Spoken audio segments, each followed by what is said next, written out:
Welcome back दोस्तों, स्वागत है आप सभी लोगों का एक बार फिर से तैयारी कर लो चैनल में। दोस्तों आज हम लेकर आए हैं हिंदी साहित्य का इतिहास, जिसमें हम काल विभाजन देखेंगे, नामकरण देखेंगे और हिंदी साहित्य के प्रमुख इतिहासकार और उनके इतिहास ग्रंथों को भी देखेंगे। तो दोस्तों पूरी वीडियो के साथ बने रहें और अगर आपने अभी तक पिछली वीडियोज़ नहीं देखी है तो आप चैनल के प्लेलिस्ट में जाएं, जहां पे न्यू बैच जून 2021 के नाम से एक प्लेलिस्ट दी हुई है। उसमें हम लोग आगामी जो आने वाली परीक्षाएं हैं, इस महीने से शुरुआत है परीक्षाओं की, उनके अकॉर्डिंग सिलेबस के हिसाब से वहाँ क्लासेस तैयार की गई हैं, कंटेंट तैयार किया गया है जो कि आपके लिए बहुत ही महत्वपूर्ण साबित होगा। तो दोस्तों वीडियो के साथ बने रहें। चैनल को सब्सक्राइब नहीं किया है तो सबसे पहले चैनल को सब्सक्राइब कर लें, बेल आइकन प्रेस कर लें, अपने नोट्स बनाते रहें। ये ऐसे नोट्स हैं जो कि एग्जाम्स के लिए ही बनाए गए हैं। तो चलिए शुरुआत करते हैं अपने आज के टॉपिक की। तो दोस्तों हिंदी साहित्य के इतिहास का लेखन साहित्य देखेंगे, इतिहास देखेंगे, नामकरण देखेंगे और काल विभाजन देखेंगे।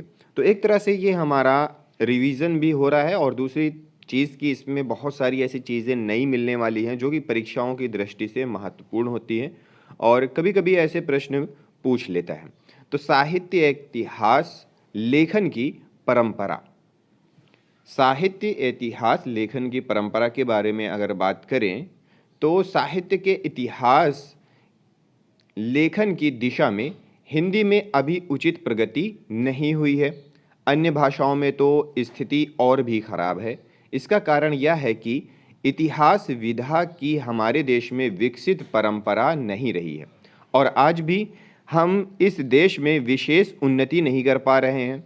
परिणाम यह है कि 100 से ऊपर इतिहास ग्रंथों के प्रकाशन के बाद भी हिंदी में सर्वाधिक प्रमाणिक इतिहास आचार्य शुक्ल का ही है।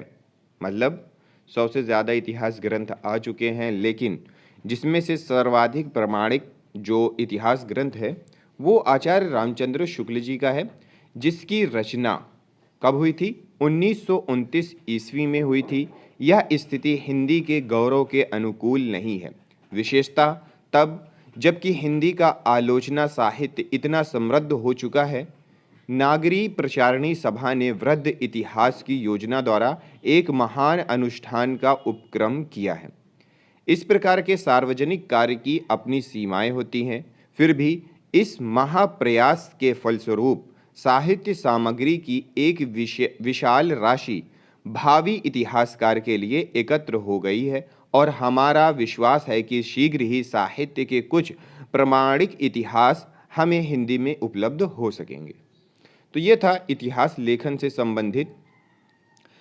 इतिहास साहित्य इतिहास लेखन की प्रमुख पद्धति कौन कौन सी पद्धतियां हैं? पहला है वर्णानुक्रमी पद्धति। वर्णानुक्रमी, वर्ण के अनुसार। गारसादा तासी, शिव सिंह सेंगर ने ये वर्णानुक्रमी पद्धति अपनाई थी। कालानुक्रमी पद्धति, कालक्रमानुसार, जॉर्ज ग्रियर्सन और मिश्र बंधुओं ने अपनाई थी।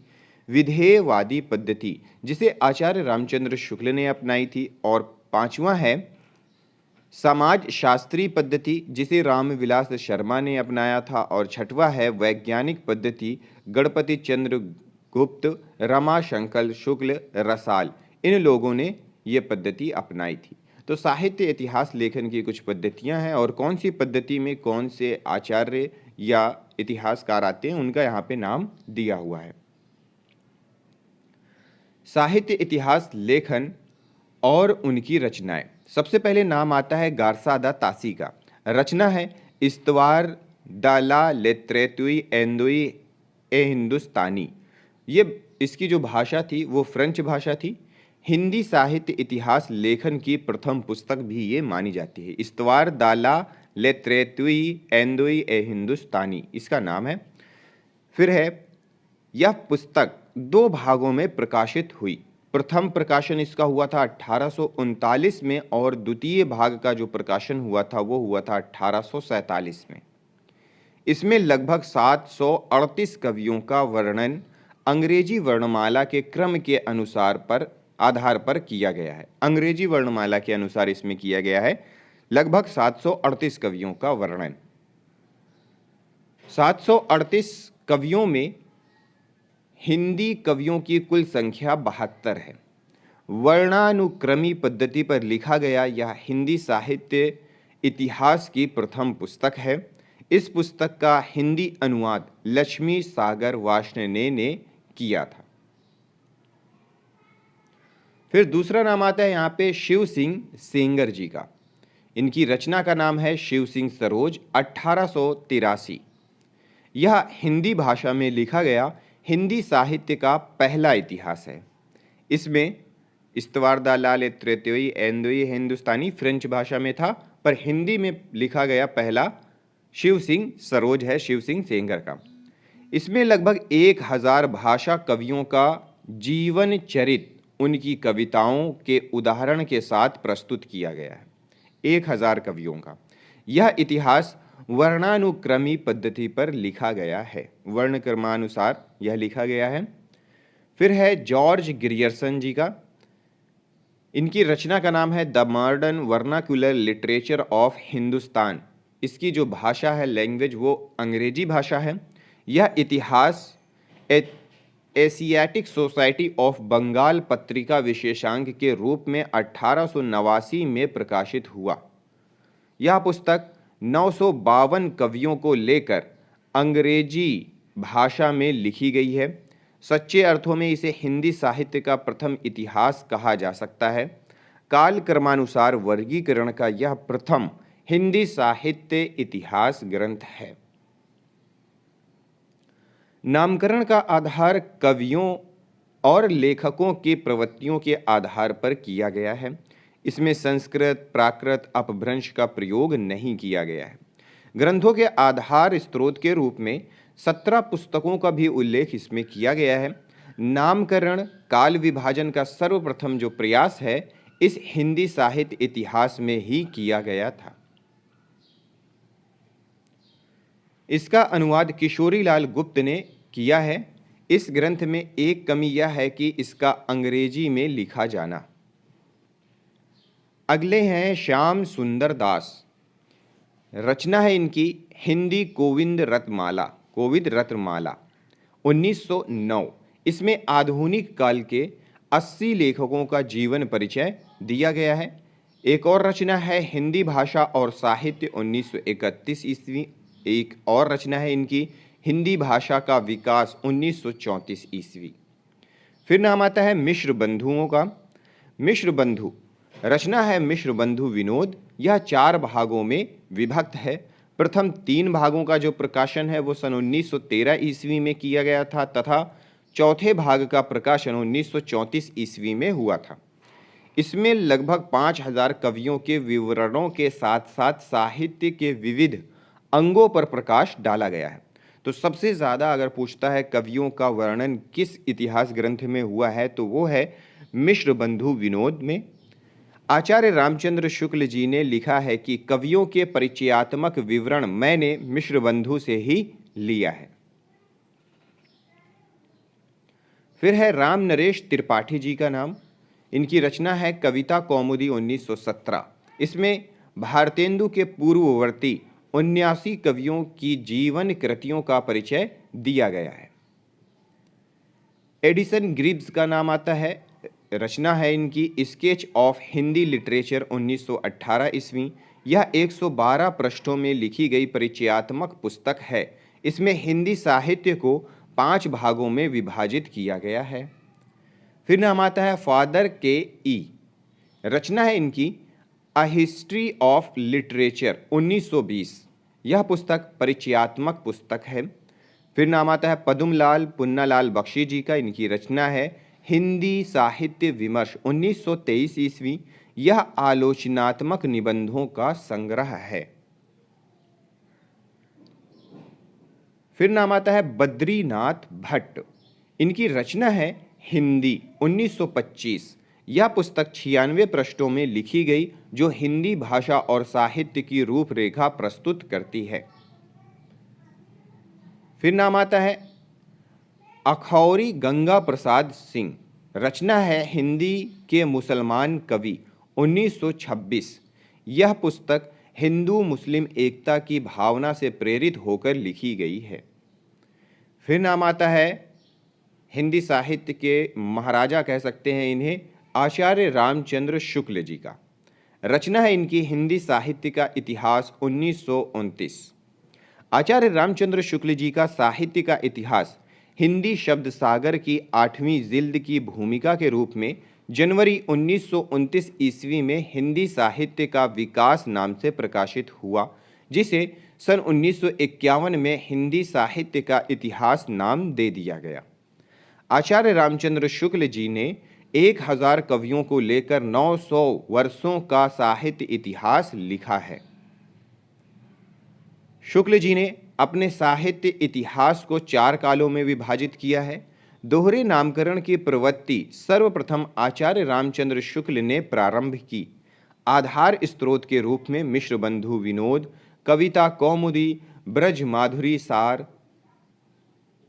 हिंदी कोविद रत्नमाला का उल्लेख इन्होंने किया है। नामकरण काल विभाजन के लिए एक विशेष ढंग की रचनाओं की प्रचुरता को आधार बनाया है।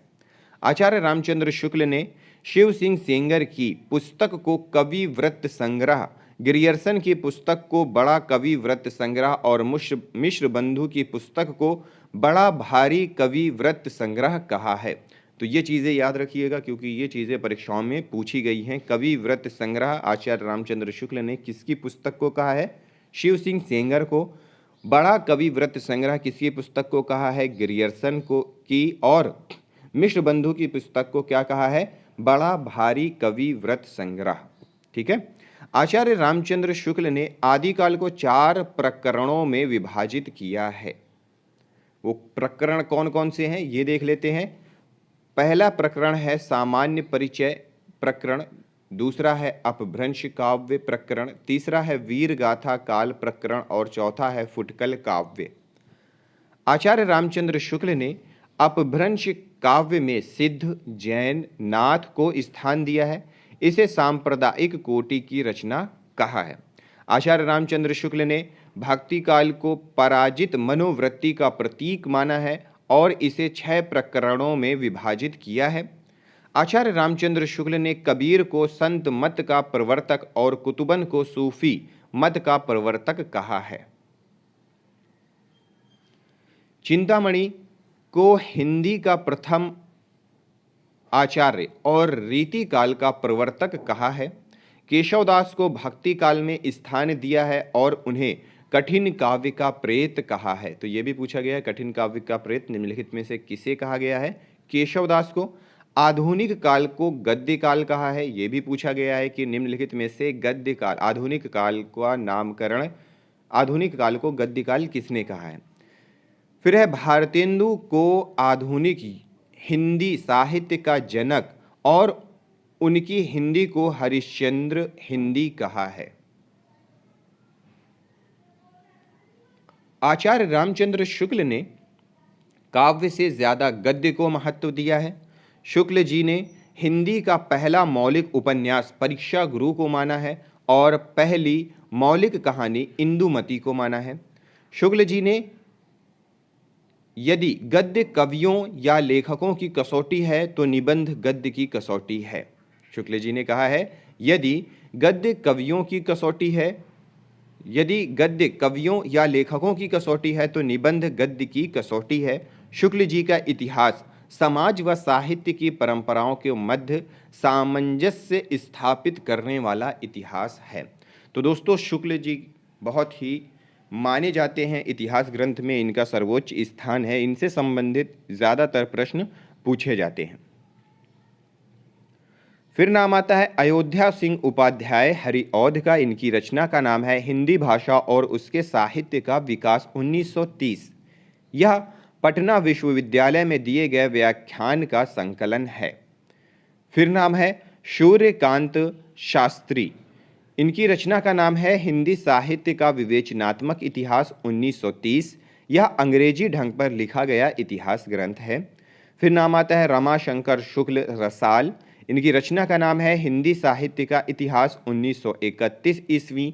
इन्होंने साहित्य इतिहास को बाल्यावस्था मतलब आदिकाल, किशोरावस्था, बाल्यावस्था कहा है, आदिकाल को किशोरावस्था कहा है, मध्यकाल को युवावस्था कहा है आधुनिक काल को, इसमें विभाजित किया है। फिर नाम आता है कृष्ण शंकर शुक्ल, इनकी रचना का नाम है आधुनिक हिंदी साहित्य का इतिहास 1924। इसमें आधुनिक ढंग पर साहित्य इतिहास लिखने का प्रयास किया गया है। फिर नाम आता है राम कुमार वर्मा जी का, इनकी रचना का नाम है हिंदी साहित्य का आलोचनात्मक इतिहास 1938। इसमें साहित्य इतिहास को स्पष्ट ढंग से विवेचन और व्याख्याति किया गया है। यह एक अधूरा साहित्य इतिहास ग्रंथ है। फिर है इंद्रनाथ मदान, इनकी रचना का नाम है मॉडर्न हिंदी लिटरेचर 1939। यह पंजाब विश्वविद्यालय में प्रस्तुत शोध प्रबंध है। फिर नाम है मोतीलाल मेनारिया, इनकी रचना का नाम है राजस्थानी साहित्य की रूपरेखा 1939। इसमें डिंगल पिंगल कवियों के व्यक्तित्व एवं कृतित्व का वर्णन किया गया है। फिर नाम आता है हीरा लाल जैन, इनकी रचना का नाम है जैन साहित्य की पूर्व पीठिका और हमारा अभ्युत्थान 1939। इसमें आदिकाल पर विस्तृत सामग्री उपलब्ध है। अगला नाम है ब्रज रत्न दास जी का, जिनकी रचना का नाम है खड़ी बोली हिंदी साहित्य का इतिहास 1941। इसमें मौलिक ढंग से गद्य पद्य का ऐतिहासिक अनुशीलन किया गया है। फिर अगला नाम है लक्ष्मी सागर वार्ष्णेय जी का, इनकी रचना है, पहली रचना है आधुनिक हिंदी साहित्य की भूमिका 1952। दूसरी रचना है 20वीं शताब्दी हिंदी साहित्य नए संदर्भ। फिर है हिंदी उपन्यास उपलब्धियां। अगली रचना है आधुनिक हिंदी कहानी का परिपार्श्व। फिर है हिंदी साहित्य का मानक इतिहास। फिर है आधुनिक हिंदी साहित्य 1941। इसमें सन 1850 से 1900 तक के साहित्य का इतिहास लिखा गया है। फिर नाम आता है श्री कृष्ण लाल, इनकी रचना का नाम है आधुनिक हिंदी साहित्य का विकास 1942। यह वैज्ञानिक अनुशीलन की दृष्टि से लिखा गया इतिहास है। फिर नाम आता है हजारी प्रसाद द्विवेदी जी का, जिनकी रचना का नाम है हिंदी साहित्य की भूमिका 1940। यह 10 अध्यायों में विभक्त ग्रंथ है। अगली रचना है हिंदी साहित्य उसका उद्भव और विकास 1952। फिर है हिंदी साहित्य का आदिकाल 1952। फिर है नाथ संप्रदाय 1955। अगली रचना है मध्ययुगीन धर्म साधना 1955। फिर है मध्ययुगीन बोध रूप रेखा 1955। हजारी प्रसाद द्विवेदी साहित्य को मनुष्य की दृष्टि से देखने के पक्षपाती हैं। हजारी प्रसाद द्विवेदी ने शुक्ल जी की कमियों को पहचान कर साहित्य को परंपरा से संबंध कर इतिहास लिखा। हजारी प्रसाद द्विवेदी की प्रकृति मंडनात्मक है। इन्होंने शुक्ल युगीन अनेक मान्यताओं को खारिज कर दिया है। वीरगाथा काल को आदिकाल इन्होंने कहा है। भक्ति काल को बौद्धों की परंपरा से जोड़ा है। विद्यापति को श्रृंगार रस का सिद्ध वाक कवि कहा है। विद्यापति को इन्होंने केशवदास को रीति काल में स्थान दिया है। इन्होंने भाग्यवती को हिंदी का पहला मौलिक उपन्यास माना है। अगले रचनाकार हैं डॉक्टर भोलानाथ, इनकी रचना है आधुनिक हिंदी साहित्य 1954। फिर अगले रचनाकार हैं आचार्य चतुरसेन शास्त्री, जिनकी रचना है हिंदी साहित्य का इतिहास 1950। अगली रचना है इनकी हिंदी भाषा और साहित्य का इतिहास 1950। फिर नाम आता है गणपति चंद्रगुप्त का, जिनकी रचना का नाम है हिंदी साहित्य का वैज्ञानिक इतिहास 1965। सुमन राजे ने गणपति चंद्रगुप्त को साहित्य में वैज्ञानिक पद्धति का अनुसंधान एवं प्रयोक्ता मानते हैं। फिर नाम आता है राम खेलावन पांडे, इनकी रचना का नाम है हिंदी साहित्य का नया इतिहास 1969। इनके अनुसार साहित्य का इतिहास समाज शास्त्र का परिशिष्ट नहीं है, वह समर्पित और प्रतिबद्ध भी नहीं है।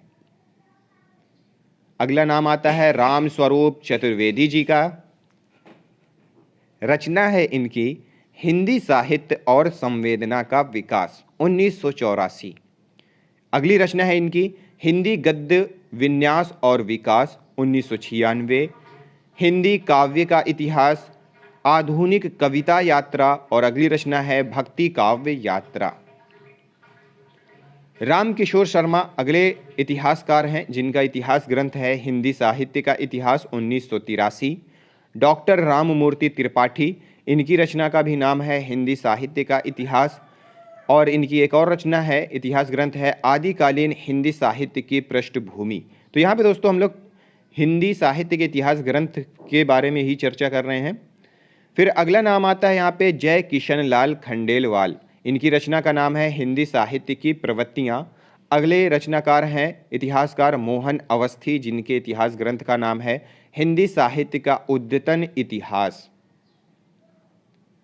फिर नाम आता है डॉक्टर नगेंद्र का, जिनके इतिहास ग्रंथ का नाम है हिंदी साहित्य का इतिहास संपादित है, और इनकी दूसरी इतिहास ग्रंथ का नाम है हिंदी वाङ्मय 20वीं शताब्दी, और एक और ग्रंथ है रीति काव्य की भूमिका।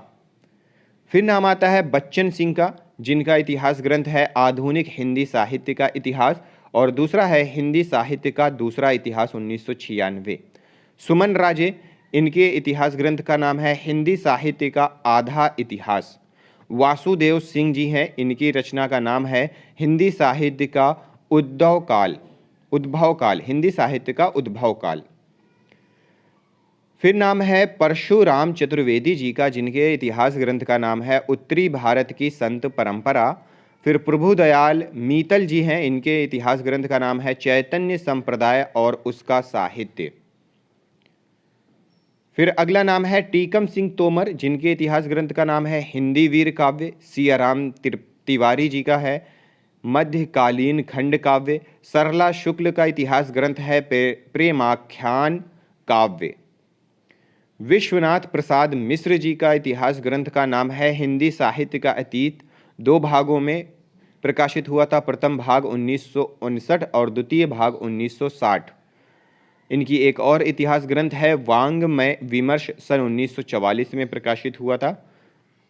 फिर है नलिन विलोचन शर्मा, इनके इतिहास ग्रंथ है साहित्य का इतिहास दर्शन। फिर अगला नाम है विजयेंद्र स्नातक, जिनके इतिहास ग्रंथ का नाम है राधा वल्लभ संप्रदाय सिद्धांत और साहित्य। अगला नाम है शिव कुमार शर्मा, इतिहास ग्रंथ का नाम है हिंदी साहित्य युग और प्रवृत्तियाँ। हिंदी साहित्य इतिहास लेखन से संबंधित महत्वपूर्ण तथ्य इसमें दिए गए हैं। नागरी प्रचारणी सभा काशी द्वारा साहित्य का वृद्ध इतिहास प्रकाशित किया गया है। इसके 16 भाग हैं, जिसके प्रति एक भाग के अलग अलग संपादक हैं। गारसादा तासी के साहित्य इतिहास का हिंदी अनुवाद लक्ष्मी सागर वार्ष्णेय ने सन 1952 ईस्वी में हिंदुई साहित्य का इतिहास शीर्षक से किया है। गिरियर्सन के इतिहास का हिंदी अनुवाद किशोरी लाल गुप्त ने सन 1957 ईस्वी में हिंदी साहित्य का इतिहास शीर्षक से किया है। किशोरी लाल गुप्त ने गिरियर्सन के साहित्य इतिहास की विषय में लिखा है कि यह हिंदी साहित्य की नींव का वह पत्थर है जिस पर आचार्य रामचंद्र शुक्ल ने अपनी सुप्रसिद्धि इतिहास का भव्य भवन निर्मित किया। इस इतिहास ग्रंथ का ऐतिहासिक महत्व है। हजारी प्रसाद द्विवेदी जी को परंपरावादी साहित्य इतिहास लेखक कहा जाता है। नामवर सिंह ने लिखा है कि शुक्ल जी को इतिहास पंचांग के रूप में प्राप्त हुआ था। उसे उन्होंने मानवीय चेतना से अनुप्राणित कर साहित्य बना दिया। शुक्ल जी के साहित्य इतिहास के संबंध में जैनेन्द्र जी कहते हैं कि इतिहास से उन्होंने जुटाया है, जगाया नहीं। साहित्य इतिहास में कवियों को अंक देने की प्रणाली गिरियर्सन से मानी जाती है। साथ ही उन्होंने साहित्य इतिहास लेखन में तुलनात्मक पद्धति की शुरुआत की, जिसका आगे विकास नहीं हो सका। डॉक्टर नामवर सिंह ने मिश्र बंधु विनोद को साहित्य के पंचांग की संज्ञा दी है। मिश्र बंधु ने सार गंधर को ब्रज भाषा का प्रथम कवि तथा गोरखनाथ को हिंदी का प्रथम गद्य लेखक घोषित किया है। नलिन विलोचन शर्मा के अनुसार शुक्ल जी का इतिहास अनुपात की दृष्टि से उसका स्वल्पांश ही प्रवृत्ति निरूपण परक है, अधिकांश विवरण प्रधान है। इलियट ने कहा है कि केवल अतीत ही वर्तमान को प्रभावित नहीं करता, वर्तमान भी अतीत को प्रभावित करता है। आचार्य रामचंद्र शुक्ल के इतिहास की जो प्रमुख विशेषताएं हैं वो कुछ इस प्रकार हैं। कवियों और साहित्यकारों के जीवन चरित्र संबंधी इतिवृत्त के स्थान पर उनकी रचनाओं का साहित्यिक मूल्यांकन करना। आचार्य शुक्ल के इतिहास दर्शन का एक प्रमुख दोष है साहित्यिक परंपराओं और प्रवृत्तियों के निर्माण में पूर्ण परंपरा की उपेक्षा। हजारी प्रसाद द्विवेदी जी ने कहा है कि हिंदी का संत काव्य पूर्ववर्ती सिद्धों व नाथपंथियों के साहित्य का सहज विकसित रूप है। हजारी प्रसाद द्विवेदी ने हिंदी के प्रेमाख्यानों का मूल स्रोत संस्कृत, प्राकृत और अपभ्रंश की काव्य परंपराओं में सिद्ध किया है। आचार्य शुक्ल द्वारा दिए गए नाम वीर गाथा काल व रीति काल पर सबसे ज्यादा विवाद रहा है। हिंदी साहित्य का केवल प्रवृत्तिगत विभाजन सर्वप्रथम गियर्सन ने किया है। साहित्य प्रवृत्तियों एवं परंपराओं के निर्माण में आचार्य हजारी प्रसाद द्विवेदी ने परंपरा के महत्व को प्रतिष्ठित किया है। साहित्यिक इतिहास साहित्यिक परंपराओं और प्रवृत्तियों को युग विशेष की चित्तवृत्तियों के प्रतिबिंब के रूप में आचार्य शुक्ल ने ग्रहण किया है। तो दोस्तों ये था आज का हमारा सार, जिसमें हमने रिवीजन की और बहुत सारी ऐसी चीज़ें पढ़ी जो कि परीक्षाओं की दृष्टि से बहुत ही महत्वपूर्ण है। तो चलिए मिलते हैं अगले वीडियो में अगले टॉपिक के साथ। इस वीडियो को देखने के लिए सभी लोगों का बहुत बहुत धन्यवाद।